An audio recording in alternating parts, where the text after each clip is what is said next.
Assalaamu calaykum waraxmatullaahi wabarakaatuh. Kusoo dhawaada jalka maalmaha. Waxaan idiin soo gudbaynaa qiso aad u xiiso badan. Qisadan ayaa waxay ku saabsan tahay ama ciwaankeedu yahay inaad noqoto ruux qanaaco badan isla markaana ku sabra waxa uu Allah subxaanahu wa tacaala ku siiyey. Qisadan ayaa waxay dhex martay nin taajir oo xoolo badan leh iyo nin maskiina. Ninkan taajirka ayaa wuxuu lahaa jiray xoolo aad u fara badan. ninka maskiinka ayaa u ilaalin jiray xoolahan. ninkii taajirka ahaa ama ganacsatada ah wuxuu ku fikiray inuu xoolahan iska iibiyo isla markaana ganacsigiisa wax kale u bedesho. ninkii ayuu u yimid wuxuu ku yiri niyahow waxaan doonayaa inaan xoolahan iska iibiyo isla markaana shaqo cusub abuurto. sidaa darteed waxaan doonayaa inaan ku siiyo lacag abaalmarina ee bal ka waran. ninkii ayaa ku yiri niyahow waxba abaalmarin kaa dooni maayo ee kaliya waxaad i siisaa lacagtii aan shaqaystay oo aan xaqa u lahaa. xoolihii markii la iibay ka bacdi ayuu ninkii wuxuu soo siiyey lacagtiisii. lacagtii ayaa waxay la ekeed 5 diinaar. ninkii wuxuu soo qaatay 5 diinaar markaasuu meel iska dhigtay. muddo ka bacdi ayuu wuxuu ku fikiray in lacagtan 5 diinaar uu shaqo ku qabsado si uu wax badan ugu samaysto. tuulada ayuu soo aaday. wuxuu u tagay nin ganacsato ah oo dadka alaab u soo iibiyay dibadda uga keeno. kaasuu wuxuu ku yiri niyahow markii aad safarka aadayso waxaan doonayaa inaad lacagtan 5 diinaar ii qaato aadna igu soo iibiso wax iigu soo goynayso. ninkii ayaa la yaabay ku yiri niyahow anigu lacag 5 diinaar wax kuma soo gado maxaa yeelay waxaan la tacaamulaa dad alaab qaali gado isla markaana waxaan soo iibiyay alaab lacag badan joogto sidaa darteed waan ka xumahay 5 diinaar ma qaadi karo. ninkii ayaa ku adkaysay go'aankiisa ku yiri niyahow adigu ii qaad lacagtan ee waxay ii soo goysay igu soo iibi adiga xilka ma saarno. ninkii lacagtii ka soo qaaday oo soo safaray.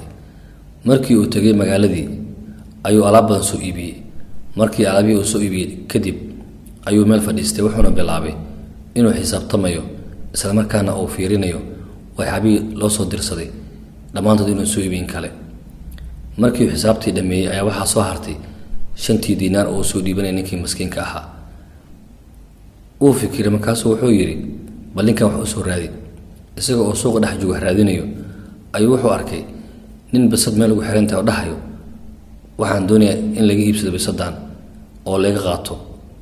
ninkii ayaa fikiray wuxuu yiri maadaama ninkan uu ku soo dhibay oo ku xujiyay inay 5 diinaar ugu soo iibiso uu iibi lacagtiisa waxay u goynayso. ninkii bisada lahaa ayuu ku yiri meeqa iibinaysaa wuxuu yiri 5 diinaar. 5 diinaar ayuu siiyay ninkii kadib bisadii ayuu soo qaaday. markuu safar ka soo laabanayay ayuu wuxuu soo maray meel tuulo ah. tuuladii ayuu ku leexday si uu u nasto meeshaas. markii uu maalmo joogo ayaa dadkii magaalada deganaa waxay ogaadeen in ninkan bisad uu wado. markaasay u yimaadeen waxay ku yiraahdeen niyahow bisad ayaan doonaynaa ee bisadan aawado naga iibi. wuxuu ku yiri maxaad ku falaysaan. waxay yiraahdeen dooli ayaanan dhibay sidaa darteed waxaan doonaynaa in bisadan aadna siiso si dooligan na dhibay ay naga cunto.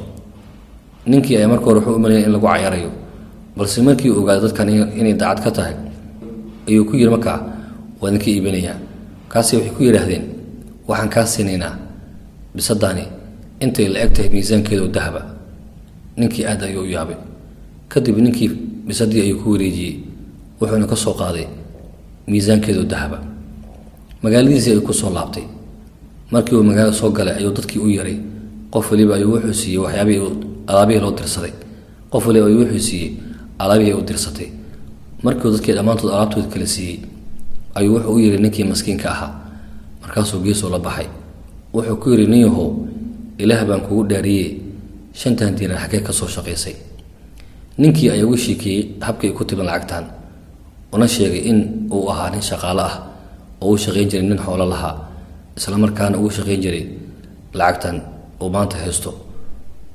wuxuuna ku yiri ninkan u shaqayn jiray ayaa wuxuu go'aansaday inuu shaqada iska baabi'iyo. markii uu shaqada baabi'inayo wuxuu ugu yiri lacag abaalmarin ayaan ku siinayaa. markaasaa waxaan ku yiri niyahow abaalmarinkaan dooni maayo ee xaqiga kaliya sii. sidaa ayay ugu soo gashay lacagtan. wuxuu yiri niyahow lacagtaadi xalaal ayay ahayd. markii hore waxaan u maleynayay inay waxba goynaynin ama wax taraynin balse waxaa Allah subxaanahu wa tacaala kugu arsuqay waxaadan weligaa ku fikirin. lacagtaadii waxaan ku soo iibiyay bisad bisadii ayaan dadka sii iibiyey. dadkii ayaa waxay igu soo bedeleen bisadii miisaankeeda oo dahaba, sidaa darteed dahabkan adiga ayaa iska leh. ninkii aad ayuu farxay, wuxuu la soo qaatay dahabkiisii. qisadan halka ayay nooga eg tahay. waxaa laga yaabaa in qisada markaad fiiriso ee wax macnaa kaaga soo bixin, balse dhab ahaantii markii aan dhan kale ka egno waxaa ku sugan qisadan cibro iyo waana qaadasho. waxaa laga yaabaa inaadan ku qancin waxa alla subxaana wa tacaala uu ku siiyey, balse aad waxyaaba badan soo aruriso isla markaana aan xalaal ahayn. laakiin haddii aad ku sabarto wixii alla subxaana wa tacaala ku siiyey isla markaana aad dadaal ku darto, waxaa laga yaabaa in wax badan oo xalaal aad hesho, mustaqbalkaagana uu noqdo mid uu alla subxaana wa tacaala raalli ka yahay, adigana ku qanacsan tahay. waad ku mahadsan tahay daawashada muuqaalkan. haddii aad ka cusub tahay jaalka maalmaha, fadlan sabaskarab dheh gamanalka riix si ay kuu soo gaaraan waxyaaba cusub aan soo dhigi doono. mahadsanid.